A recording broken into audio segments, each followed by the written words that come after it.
ಭಾರತ ಅನ್ನೋದು ಕೇವಲ ಒಂದು ದೇಶ ಅಲ್ಲ, ಅದೊಂದು ವಿಸ್ಮಯಗಳ ತಾಣ. ಇಲ್ಲಿ ವಾಸ್ತುಶಿಲ್ಪ, ಕಲೆ, ವಿಜ್ಞಾನ, ಸಂಸ್ಕೃತಿಗಳ ಜೊತೆಗೆ ಪ್ರಾಕೃತಿಕ ಅಚ್ಚರಿಗಳು ಸೇರಿದೆ. ಅದರಲ್ಲಿ ಒಂದು ಅಚ್ಚರಿ ಏನಂದ್ರೆ, ಜಗತ್ತಿನ ಅತಿ ದೊಡ್ಡ ಆಲದ ಮರಗಳನ್ನ ನಾವು ಹುಡುಕಿದ್ರೆ ಅದರಲ್ಲಿ ಅಗ್ರಸ್ಥಾನ ಪಡೆದುಕೊಳ್ಳುವ ಆಲದ ಮರಗಳು ನಮ್ಮ ಭಾರತ ದೇಶದಲ್ಲೇ ಇದೆ.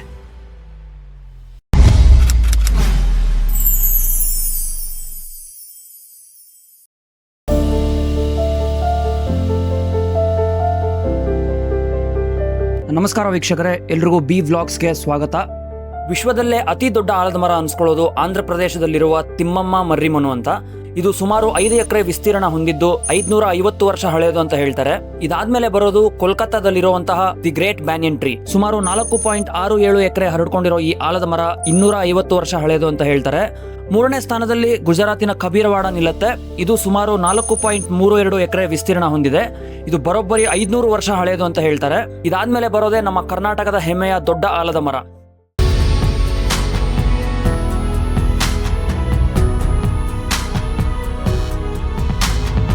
ಈ ದೊಡ್ಡ ಆಲದ ಮರ ಬೆಂಗಳೂರಿನ ದಕ್ಷಿಣ ಭಾಗದ ಉತ್ತರಹಳ್ಳಿ ಹೋಬಳಿಯಲ್ಲಿ ಬರೋ ಕೇತೋಹಳ್ಳಿ ಗ್ರಾಮಕ್ಕೆ ಸೇರುತ್ತೆ.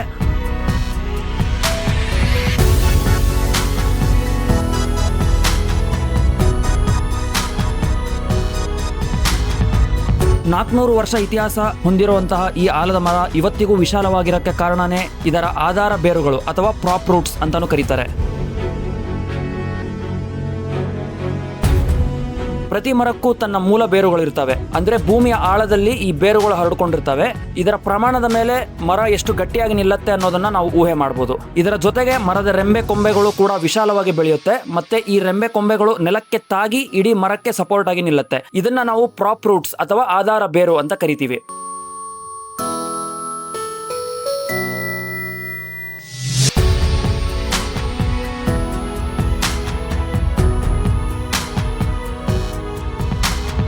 ಈ ದೊಡ್ಡ ಆಲದ ಮರದಲ್ಲೂ ಹೀಗೆ ಆಗಿರೋದು. ಸುಮಾರು 400 ವರ್ಷಗಳಿಂದ ಪ್ರಕೃತಿ ವಿಕೋಪ, ಹವಾಮಾನ ವೈಪರೀತ್ಯ ಎಲ್ಲವನ್ನು ಎದುರಿಸಿ ನಿಂತಿರುವ ಈ ಆಲದ ಮರದ ಮೂಲ ಬೇರುಗಳು 2000 ಇಸ್ವಿ ಅಷ್ಟೊತ್ತಿಗೆ ಬಹುತೇಕ ನಾಶವಾಗಿತ್ತು.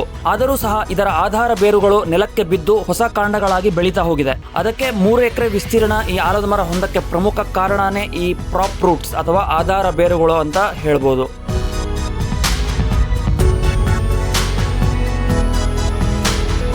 ಇನ್ನು ವಿಶ್ವದ 4ನೇ ಅತಿ ದೊಡ್ಡ ಆಲದ ಮರ ಅಂದ ತಕ್ಷಣ ನಮ್ಮಲ್ಲಿ ಒಂದು ಪ್ರಶ್ನೆ ಸಹಜವಾಗಿ ಮೂಡುತ್ತೆ. ಅದೇನಂದ್ರೆ, ದಕ್ಷಿಣ ಆಫ್ರಿಕಾದ ದಟ್ಟ ಅರಣ್ಯ ಪ್ರದೇಶಗಳಲ್ಲಿ ಕೂಡ ಇದಕ್ಕಿಂತ ದೊಡ್ಡ ಆಲದ ಮರಗಳು ಇರಬಹುದಲ್ವಾ ಅಂತ. ಆದ್ರೆ ಇಲ್ಲಿ ನಾವು ಅರ್ಥ ಮಾಡ್ಕೊಳ್ಬೇಕಾಗಿರೋದು ಏನಂದ್ರೆ, ಆಲದ ಮರಗಳಲ್ಲಿ ಇರುವಂತಹ ವೈವಿಧ್ಯತೆಗಳನ್ನ. ನಮ್ಮ ಭಾರತ ದೇಶ ಸೇರಿದಂತೆ ದಕ್ಷಿಣ ಏಷ್ಯಾ ರಾಷ್ಟ್ರಗಳಲ್ಲಿ ಬೆಳೆಯುವಂತಹ ಆಲದ ಮರದ ಜೈವಿಕ ಹೆಸರು ಅಂದ್ರೆ ಬಯೋಲಾಜಿಕಲ್ ನೇಮ್ ಏನಂದ್ರೆ ಫಿಕಸ್ ಬೆಂಗಾಲೆನ್ಸಿಸ್ ಅಂತ. ಆದ್ರೆ ಆಫ್ರಿಕಾ ಖಂಡಗಳಲ್ಲಿ ಬೆಳೆಯೋ ಆಲದ ಮರಗಳ ಜೈವಿಕ ಹೆಸರು ಫಿಕಸ್ ಸಿಂಕೋಮೊರಸ್ ಮತ್ತು ಫಿಕಸ್ ನೆಟಾಲೆನ್ಸಿಸ್ ಅಂತ. ಇವುಗಳ ಪ್ರಮುಖ ವ್ಯತ್ಯಾಸಗಳೇನೆಂದ್ರೆ, ಏಷ್ಯಾ ಖಂಡದಲ್ಲಿ ಬೆಳೆಯೋ ಆಲದ ಮರ ಫಿಕಸ್ ಬೆಂಗಾಲೆನ್ಸಿಸ್ ತನ್ನ ಆಧಾರ ಬೇರುಗಳ ಮೂಲಕ ವಿಸ್ತಾರವಾಗಿ ಬೆಳೀತಾ ಹೋಗುತ್ತೆ. ಆದ್ರೆ ಆಫ್ರಿಕಾ ಖಂಡದಲ್ಲಿ ಬೆಳೆಯೋ ಫಿಕಸ್ ಸಿಂಕೋಮೊರಸ್ ಮತ್ತು ಫಿಕಸ್ ನೆಟಾಲೆನ್ಸಿಸ್ ನ ಆಧಾರ ಬೇರುಗಳ ಪ್ರಮಾಣ ಕಡಿಮೆ ಇರುತ್ತೆ. ಅದರ ಪ್ರಮಾಣ ಕಡಿಮೆ ಇರೋದ್ರಿಂದ ಅದು ಅತಿ ಕಡಿಮೆ ವಿಸ್ತೀರ್ಣ ಹೊಂದಿರುತ್ತೆ ಮತ್ತು ಅವು ಸಾಮಾನ್ಯ ಮರಗಳಂತೆ ಬೆಳೀತಾ ಹೋಗುತ್ತೆ. ವೀಕ್ಷಕರೇ, 400 ವರ್ಷಗಳಿಂದ ಈ ಮರ ಇಲ್ಲಿ ನೆಲೆ ನಿಂತಿದೆ ಅಂದ್ರೆ ಅದಕ್ಕೆ ಪರಿಸರ ಪ್ರೇಮಿಗಳ ಆರೈಕೆ ಮತ್ತು ಸಂರಕ್ಷಣೆ ಕೂಡ ಪ್ರಮುಖ ಕಾರಣ ಆಗಿದೆ. ಗಿಡ ಮರಗಳನ್ನ ಪ್ರಕೃತಿಯ ಬೆನ್ನೆಲುಬು ಅಂತಾನೆ ಕರೀತಾರೆ.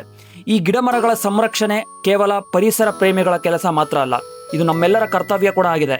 ಅದಕ್ಕೆ ನಮ್ಮ ಕೈಯಲ್ಲಿ ಸಾಧ್ಯವಾದಷ್ಟು ನಾವು ಪರಿಸರ ಸಂರಕ್ಷಣೆಯಲ್ಲಿ ಪಾಲ್ಗೊಳ್ಳೋಣ, ಆದಷ್ಟು ಗಿಡ ಮರಗಳನ್ನ ನೆಡೋಣ. ಮತ್ತೆ ನೀವೆಲ್ಲಾದ್ರೂ ಮರಗಳ ಮೇಲೆ ಮೊಳೆ ಹೊಡೆದು ಏನಾದರೂ ಪೋಸ್ಟರ್ ಅಂಟಿಸಿದ್ರೆ ಅದನ್ನ ಕೂಡಲೇ ಹೋಗಿ ಕಿತ್ತಾಕಿ ಗಿಡ ಮರಗಳನ್ನ ಕಾಪಾಡ್ಕೊಳ್ಳಿ ಅಂತ ಹೇಳ್ತಾ ಈ ವ್ಲಾಗ್ನ ಇಲ್ಲಿಗೆ ಮುಗಿಸ್ತಾ ಇದ್ದೀನಿ. ಧನ್ಯವಾದಗಳು.